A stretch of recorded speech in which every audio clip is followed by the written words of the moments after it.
우리 하나님께서 역사의 현장 가운데서 이사야를 통해서 말씀하십니다. 여러분, 우리 이사야서 1장을 시작할 때 이사야가 어느 역사적 상황 가운데서 이 말씀을 전하는가 말씀하셨어요. 우시야와 요담과 아하스와 히스기야 시대에 그들이 왕으로 있을 때에 그 국제적인 정세 가운데서 이 예언을 베풀어 냅니다. 그 가운데 두 왕이 아주 대조적입니다. 아하스라는 왕은 하나님을 의지하지 않아서 그래서 실패하는 자의 전형입니다. 모델이 됩니다. 여러분, 주님 의지해야만 성공하는 줄로 믿으시기를 주님의 이름으로 축복합니다. 주님 의지하지 않으면 실패합니다. 망합니다. 아주 그 지략을 그리고 관계를 국제적인 정세를 물질을 동원해서 별일을 다 하지만 그러나 실패하는 것입니다. 그러나 히스기야는 하나님께 의지합니다. 하나님을 의존합니다. 그러니 하나님께서 히스기야 왕권 가운데 성공을 주시고 회복을 주시는 일들이 일어나는 거예요. 여러분, 그 역사적인 환경 가운데서 하나님께서는 또 이스라엘의 실패에 대해서도 말씀하십니다. 결국은 그들이 순종하는데 실패할 것이에요. 그래서 제국의 그 공격 가운데 침입 가운데 망하게 되는 일이 일어날 겁니다. 여러분, 그 일들은 이스라엘 민족에게 여호와 하나님이 제국의 신들에게 패배한 것으로 이해될 수 있을 겁니다. 그러나 하나님은 실패하지 않습니다. 하나님은 결코 패배당하시는 분이 아니십니다. 그럼에도 불구하고 왜 제국이 하나님의 백성 이스라엘을 침공하고 그리고 그들을 포로로 삼고 끌고 가도록 하나님께서 허락하시는가? 그것은 이스라엘의 죄악 때문입니다. 어떤 죄악 때문이냐면 우상 숭배 때문에 그렇습니다. 우상 숭배 때문에 그렇습니다. 여러분, 오늘 42장 부분의 17장에도 보면 그렇게 말씀하세요. 조각한 우상을 의지하며 부어 만든 우상을 향하여 너희는 우리 신이라 하는 자는 물리침을 받아 크게 수치를 당하리라. 이스라엘 백성이 결국 그 제국의 심판 가운데, 제국을 사용하는 그 하나님의 심판 가운데 임하게 되는 일은 우상 숭배 때문이고, 그 우상 숭배를 하나님께서는 그 과정들을 통해서 없이 하십니다.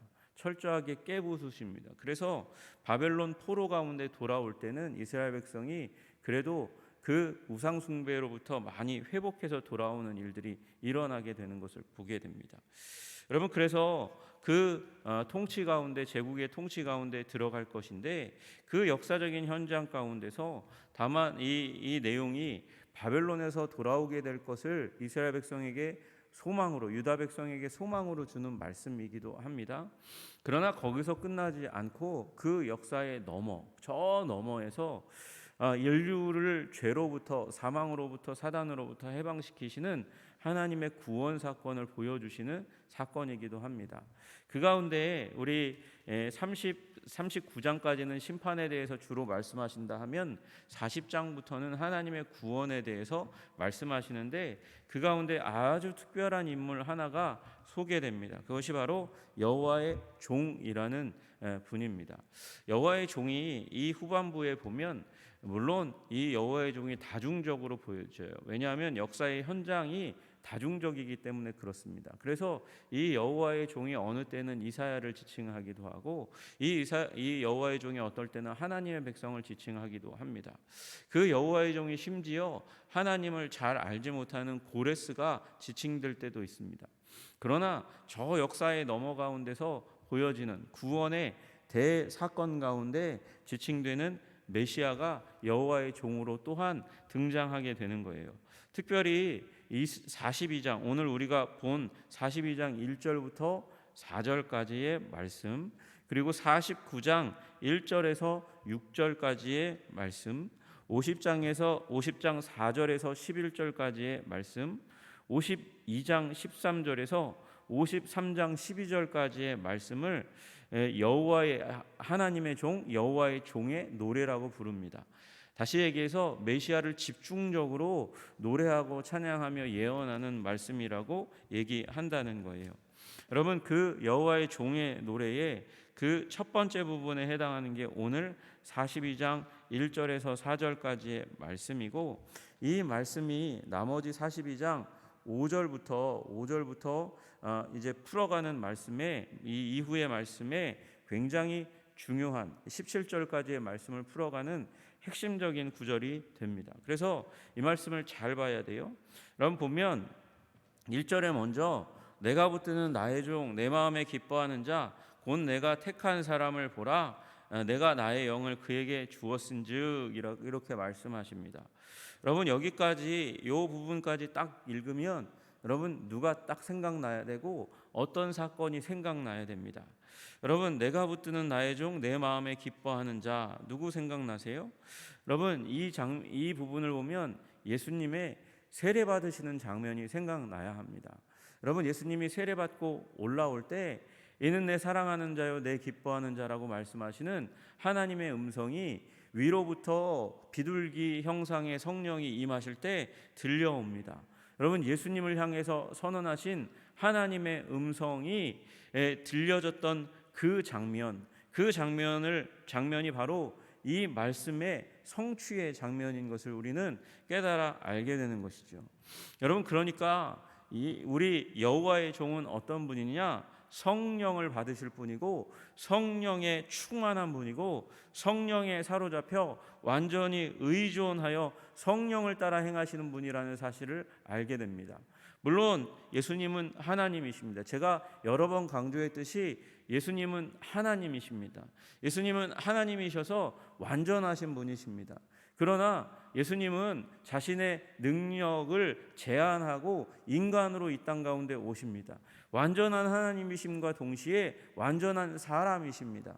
그래서 우리 오고 오는 모든 사람들에게 이제 하나님을 따라 살아가는 삶, 하나님께 순종하는 삶의 모습을 보여주시기 위해서 성령 받으시고, 성령이 필요 없는 유일한 한 사람인데도 불구하고 성령을 받으시고 오고 오는 모든 사람들의 삶의 모델이 되신 것이죠. 여러분 그래서 예수님이 성령을 따라서 전적인 의존, 하나님과 딱 붙어있는 그런 존재로 살아가셨습니다. 여러분 그러니 우리도 예수님 따라서 성령 받고 성령에 의존하여 성령을 따라 살아가시는 여러분 되시기를 주님의 이름으로 축복합니다.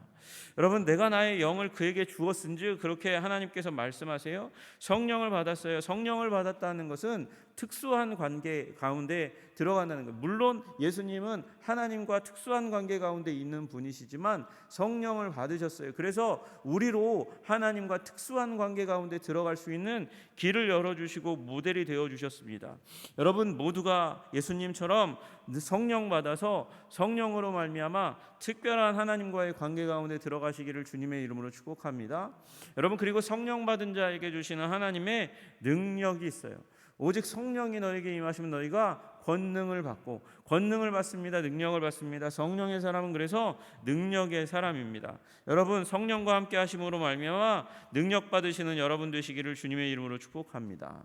여러분 여기 그러면서 말씀하시는 게 이방의 정의를 베풀리라, 이렇게 말씀하세요.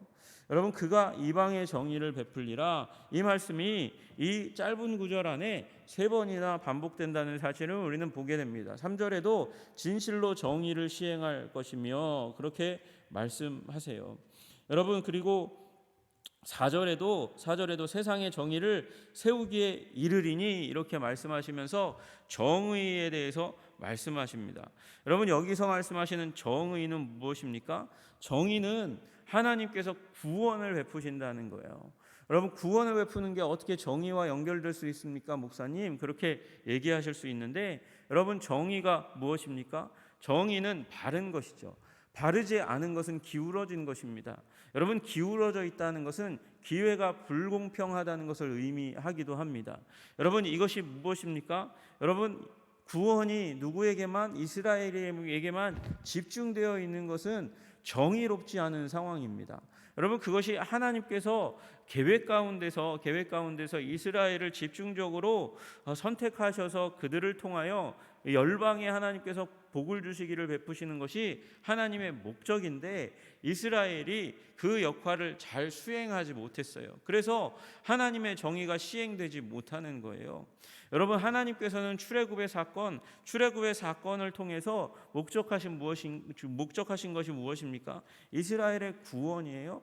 여기 애굽으로부터 구원받는 거예요. 그러나 바로에게도 말씀하셨어요. 내가 너를 심판함으로 말미암아 하나님의 권능을 보여줌으로 말미암아 애굽 가운데서도 내 권능과 영광을 보여주기를 원한다 말씀하셨고, 여러분, 그래서 애굽에서 수많은 족속들이 출애굽할 때 이스라엘과 함께 출애굽하는 거예요. 구원받은 자들이, 이방인도 그렇게 되는 거예요. 여러분, 광야를 지나서 가나안에 가는 동안 이 여호와 하나님에 대한 메시지가, 소문이 광야 가운데 어디까지, 가나안 땅까지 미치는 거죠.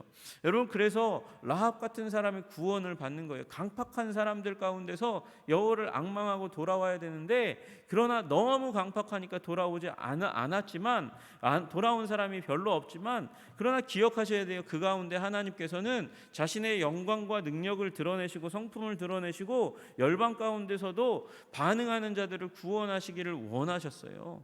여러분, 만약에 하나님 이 주위의 이방 백성이라 할지라도 다윗의 하나님, 솔로몬의 하나님, 사사들의 하나님, 그 하나님을 경외하고 돌아오면 구원받게 되는 거죠. 여러분, 그런데 이스라엘이 굉장히 불순종적이잖아요. 우상을 그 이후에 죽도록 섬기잖아요. 여러분, 그런 가운데 하나님께서 정의를, 공평을, 구원의 기회를 베푸시지 않는 것처럼 보이는 이스라엘 백성들의 불순종 때문에 그런 상황이 펼쳐지는 거죠. 하나님께서 누구를 통해서요? 여호와의 종을 통해서 이방 백성들에게 구원을 베푸시는 사건을 내가 펼쳐갈 거다 말씀하시는 거예요. 그게 정의를 베풀리니라고 말씀하시는 것이죠. 여러분, 그 정의를 베푸시는 사건들을 통해서 여러분과 제가 예수님을 구주요 주님으로 믿게 된 줄로 믿으시기를 주님의 이름으로 축복합니다. 여러분, 그러니까 우리가 우리의 삶을 통해서 하나님의 구원이 나의 삶 가운데만 고여 있고 묶여 있고, 내 이웃의 삶 가운데, 어둠 가운데 있는 사람들에게, 예수님을 알지 못하는 사람들에게 구원의 그 복음을 전하지 않는 것은 어둠의 상황인 거예요. 정의가 온전히 시행되고 있지 않은 상황인 거죠. 여러분, 여러분의 삶 가운데 주님의 정의가 시행되는 일이 일어나기를 주님의 이름으로 축복합니다. 여러분, 그리고 말씀하세요. 우리 성령 충만한, 성령 받으신 예수님을 통해서 내가 구원의 역사를 열방 가운데 베풀겠다 말씀하신 그 하나님께서 베푸시는 그 방향에 대해서, 방법에 대해서 말씀하십니다. 그게 2절의 말씀이에요. 2절의 말씀 보시면, 그는 외치지 아니하며 목소리를 높이지 아니하며 그 소리를 거리에 들리게 하지 아니할 것이며, 이렇게 말씀하세요. 여러분, 그 메시아의 사역은 굉장히 관계적인 것, 여러분, 이게 이 관계 상황 가운데서 집안에 들어가 가지고 큰 소리를 외치면서 난리 피면서 그렇게 집안에서 대화하는 사람이 있겠습니까? 이 얘기는 굉장히 개인적이고 은밀한 가운데 이 구원의 사건이 펼쳐지게 될 것이라고 말씀하세요. 여러분, 우리는 교회로 모여서 목사의 말을 듣기도 하고 전도사의 말을 듣기도 합니다. 그러나 여러분, 기독교는 본질적으로 여러분 우리의 관계를 바탕으로 하는 것입니다. 여러분, 우리의 삶의 관계를 바탕으로 해서 이루어지는 일이라는 것을 말씀하는 거예요.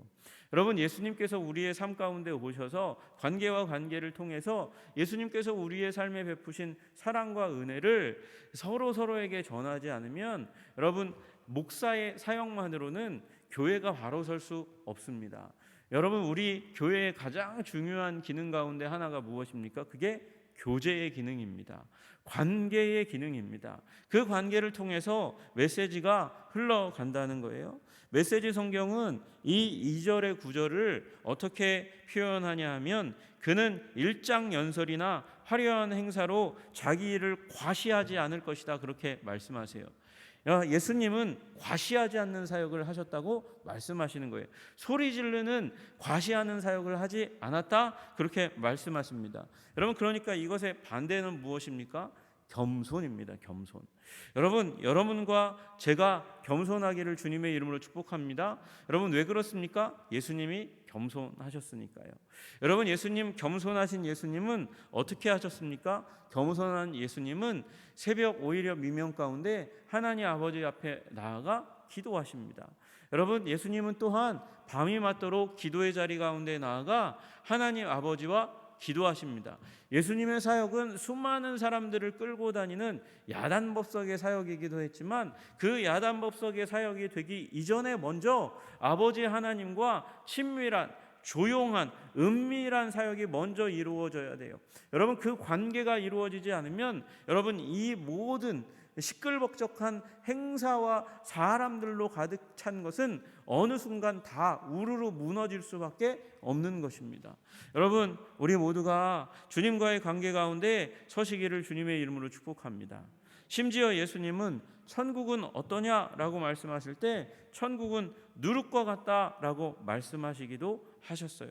여러분, 누룩과 같다는 것은 무엇입니까? 이 빵가루 가운데 밀가루 가운데 누룩이 조금 들어갔는데 누룩이 막 빵을 부풀게 만들어요. 그런데 부풀게 만들 때 야단법석으로 부풀게 만듭니까? 아니죠. 아주 조용하게 은밀하게 있지만 그 파워가 아주 강력해서 확 불어나게 되는 일이 일어나는 것이죠. 그것이 불 위에 있든 아니든 여러분 아주 신기한 건데, 여러분 술빵 잘 아시잖아요. 그게 불에 많이 굽지도 않는데 부풀어 오르는 일이 일어나요. 누룩은 그렇게 능력이 있어요. 심지어 예수님은 또 말씀하세요. 천국은 마치 밤에, 아주 깊은 밤에 그 집에 들어오는 도적과 같다고 그렇게 말씀하세요. 하나님의 나라는 그런 거라는 거예요. 그 한 나라나 민족이나 가문 가운데 스리슬쩍 들어온 것 같지도 않은데 갑자기 그 하나님의 영향력이 불어나고 나타난다는 거예요. 여러분, 그게 어디서부터 시작됩니까? 관계로부터 시작하는 거예요. 예수님이 관계로부터 우리와 맺어가시는 그 일들로 말미암아 우리의 삶 가운데 과시하지 않는 아주 조용한 소리를 거리에 들리게도 하지 않는데 그냥 담장을 넘지 않는데도 불구하고 가정을 완전히 뒤집어 엎는 일이 복음의 사역, 메시아의 사역이라고 말씀하시는 거예요. 여러분, 우리는 교회로 모여서 메시지를 듣습니다. 목사가 때로는 목소리를 아주 크게 내고 목에 힘줄을 주고 막 얘기합니다. 그런데 거기에서 기독교 사역이 끝나면 힘을 잃는 거예요. 여러분, 그 말씀을 마음 가운데 소중히 간직하고 집으로 들어가서 우리의 회사로 들어가서 학교로 들어가서 그것을 마음 가운데 품었던 것을, 그것을 우리 마음과 생각 가운데 점점 누룩처럼, 도적처럼 들어왔던 그 말씀이 누룩처럼 점점 불어나서 그것이 우리의 삶이 되고 고백이 되고 행동이 될 때 그때 열매 맺기 시작하는 줄로 믿으시기를 주님의 이름으로 축복합니다. 그것이 주님께서 우리에게 말씀하시는 거예요. 여러분, 겸손의 삶이 겸손하여 기도하는 삶, 겸손하여 그것을 붙들고 말씀을 붙들고, 여러분 말씀을 붙든다는 건 정말 겸손한 거죠. 왜 그렇습니까? 내 생각을 붙들지 않는 거니까. 내가 매료될 수 있는 내 생각, 이기적인 생각, 정욕으로 가득 차 있는 생각, 그것을 붙들지 않고 하나님의 말씀을 붙드는 거니까 그건 진짜 겸손인 거예요. 그 겸손으로 말미암아 삶이 완전히 뒤집어 엎어지고, 그리고 이 누룩 들어간 빵처럼 놀랍게 변화되는 일이 일어나는 것이죠. 여러분, 여러분의 삶 가운데 놀라운 이 기적이 일어나시기를 주님의 이름으로 축복합니다. 여러분, 또한 이 겸손한 사역은 예배이기도 합니다. 예배는 어떤 것입니까? 예배는 입맞춤이라고 제가 말씀드린 적이 있어요. 프로스퀴네오라고. 나아가서 입을 맞추는 거예요. 어디에다가? 예수님의 발에다가 입을 맞추는 거예요. 하나님의 발등상 위에 나의 입을 맞추는 거예요. 여러분, 나의 가장 깨끗해야 되는 곳, 가장 소중한 나의 입술이 하나님의, 예수님의 가장 더러운 부분이 없지만 더러운 부분이라고 표현할 수 있는 가장 그 발 가운데 나아가서 그곳에 입을 맞추려고 하면 어떻게 해야 합니까? 내가 낮아져야 돼요. 내 머리가 가장 낮은 곳에 땅 가운데로 나아가야 돼요. 여러분, 예배가 바로 낮아지는 행동이에요. 그런데 예배의 순간 하나님께서 예배하는 자를, 예배자를 담는 그 놀라운 영광의 순간으로 만들어 주시는 거예요. 제가 한번 말씀드린 적이 있어요. 예배자는 반드시 예배의 대상을 담게 되어 있어요. 여러분, 우리가 지혜롭고 능력 있는 존재가 되는 이유가 무엇입니까? 여러분, 우리가 생명이 넘치는 존재로 변화되어 갈 수 있는 이유가 무엇입니까? 여러분, 우리가 예배하는 하나님이 지극히 존귀하시기 때문에 그분을 예배하면 그분의 존귀가 우리 가운데 전염되는 줄로 믿으시기를 주님의 이름으로 축복합니다. 여러분, 우리는 지혜가 없지만 우리가 지혜 가득하신 지혜의 본체이신 우리 하나님을 예배하면 지혜가 우리 가운데 전염되어 오는 것이에요. 여러분, 우리는 생명이 없어요. 우리는 죄로 말미암아 죽음을 짊어지고 사는 존재예요. 그러나 생명이신 하나님을 예배하면 생명이신 그분의 생명이 우리 가운데 전염되어 오는 거예요. 여러분, 주님을 예배하시는 여러분 되시기를 주님의 이름으로 축복합니다. 낮아지시는 여러분 되시기를 주님의 이름으로 축복합니다. 예배의 자리가 가운데 왔는데 비예배적 행동을 하는 사람들이 있어요.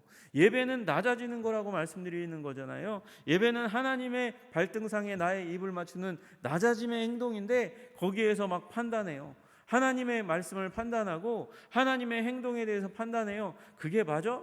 하나님이 있어? 말씀이 맞아? 목사의 말을 판단하는 그 순간 여러분의 삶 가운데는 예배가 일어나고 있지 않는 거예요. 그 순간 그 10년 가운데는 예배가 일어나지 않는 것이죠. 그래서 예배의 자리 가운데 와도 한 번은 어느 교회에서 경험했던 한 목사님의 얘기를 얘기하시더라고요. 중 2층에서 예배를 막 드리고 있는데 그러고 있는데 목사님이 말씀하시는 가운데 영화 얘기를 하셨나 봐요. 영화 얘기를 했는데 그 가운데서 한 성도가 중얼거리듯이 그러나 들리는 목소리로 그렇게 얘기했대요. 우리 교회 얘기는 아니니까 안심하고 들으세요.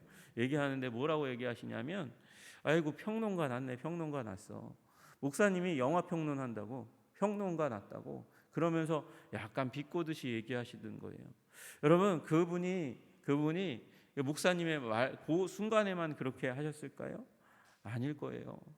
여러분, 그러면 무슨 일이 일어나냐면 여러분, 저의 목회권 때문에 제가 이 얘기를 하는 게 아니에요. 그 영혼 때문에 말씀드리는 거예요. 그렇게 판단하면 여러분, 하나님의 말씀이 우리 심령 가운데 안 들어와요. 여러분, 그러면 하나님의 생명력이 우리의 심령 가운데 오는 걸 부분 차단 또는 완전 차단하는 일이 일어나는 거예요. 여러분, 그 자리 가운데 들어가지 않으시기를 주님의 이름으로 축복합니다. 여러분, 그래서 1절 2절의 말씀 오늘 반밖에 못했는데 1절 2절의 말씀, 여러분 성령 충만 받으셔서 완전 하나님을 의존하시는 여러분 되시기를 주님의 이름으로 축복합니다.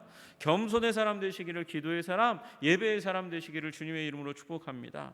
그래서 하나님께서 주시는 은혜와 사랑과 긍휼 가운데 하나님의 생명력을 받아 누리는 여러분 성령 충만의 사람, 예배의 사람, 기도의 사람, 의존의 사람, 겸손의 사람 되실 때 주님께서 우리 하나님께서 이 땅 가운데 오셔서 보여주셨던 그 모습을 닮아가 작은 예수로 살아가면서 하나님의 권능과 능력을 누리게 될 줄로 믿으시기를 주님의 이름으로 축복합니다. 기도하겠습니다. 존귀와 영광과 찬양을 받으시기에 합당하신 주님, 우리 주님을 바라봅니다. 우리 주님은 하나님과 아버지 긴밀한 관계 가운데 있으시되 성령 충만을 받으셨습니다. 아버지 성령 받으셔서 그 성령에 의존하시면서 우리의 삶의 모델이 되어 주셨습니다. 아버지 여호와의 종이신 예수님을 닮아서 우리도 성령 의존하며 성령 충만 받아 살아갈 수 있는 자들 다 될 수 있도록 주님 도와 주시옵소서. 성령의 사람은 겸손의 사람입니다. 하나님, 기도의 사람이며 예배의 사람입니다. 주님, 우리 모두가 기도의 사람, 예배의 사람 되어서 하나님의 통치받아 우리의 삶이 아버지 하나님 나라의 삶으로 아버지 풍성하게 아름답게 변화될 수 있도록 주님 도와주시고 인도하여 주시옵소서. 목자이신 주님 인도함 받아 그렇게 변화되는 여호와의 종이신 예수님 지도를 받아 지배를 받아 변화되는 삶 살아갈 수 있는 우리 하나님의 사람들 다 될 수 있도록 주님 도와주시고 인도하여 주시옵소서. 이사야가 미리 본 그 예수 그리스도의 권능의 영역 가운데 우리 한 사람 한 사람 모두가 다 들어가게 하시기를 간절히 소원하며 우리 주 예수 그리스도 이름 받들어 기도드리옵나이다. 아멘.